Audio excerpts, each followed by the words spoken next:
inside out. Do you understand? And it's perfect. But health itself is not just an inside-out issue. We need things from our environment to allow innate to build and maintain a healthy body. Yes or yes? Innate can't do it without any resources. Is that true? Because innate's intelligence, it's the blueprint. It's not the raw materials. Yes or yes?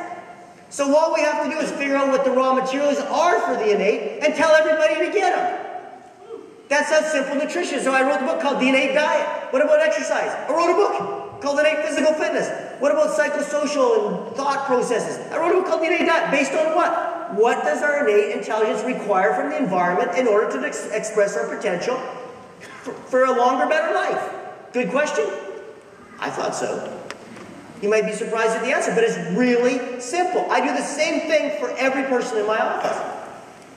Everybody, every day for life. The reason I created a supplement company wasn't because I couldn't make more money by selling someone else's and have less hassle. It was because there was no supplement company. There were only nutraceutical companies.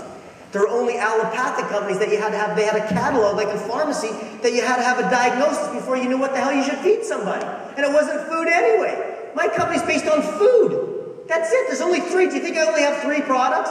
Because I'm too stupid to figure out that if I had 10, I'd make more money? No, I only have 3 products because there's only 3 products that are congruent with the why. Understand? It's easy. It is easy. So let me give you a quick analogy. I don't know what I'm going to do. Let me give you a quick analogy. I call it my backpack analogy. I got to go fast because I got something to show you at the end. But watch. I always give this analogy. Some of you have heard it, but those who haven't, I got to give it to them because they might not have heard it before. So it's always tough as a speaker because you want to do new stuff, but then there's half the room haven't heard you before, and so you know what I mean. Anyway. So watch, backpack analogy. This is it. I want you to understand that it's stressors that push people away from health.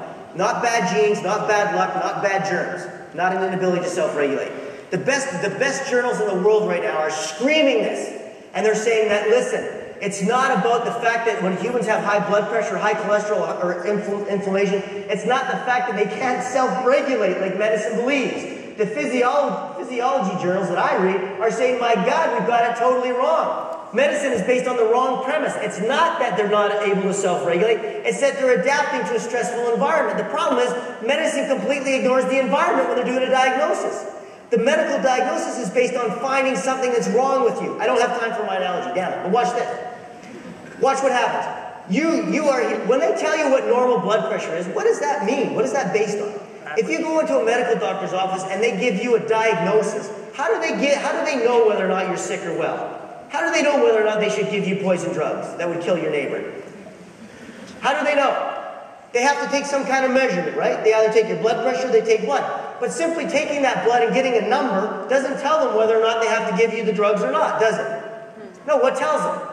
They have to compare your score to what? Some form of norm. But what are their norms based on? What's 120/80 based on? Other than shit.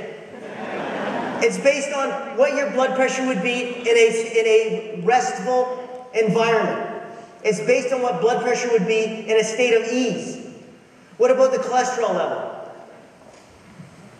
How do they tell you what's normal for cholesterol? I mean, clearly the pharmaceutical companies do it, but how do they do it? Why do they say this is normal or healthy and anything outside of that is sick?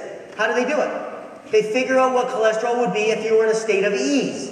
And if they say that, watch this now, could they call that homeostasis? But homeostasis is a bad model. It's the allostasis model that's taking over physiology and it's going to take over healthcare. I wish I had more time. But allostasis says this. It says the truth. It says that the intelligence of the body doesn't simply clamp blood pressure at 120/80. If you exercise or a tiger's chasing you and you stay at 120/80,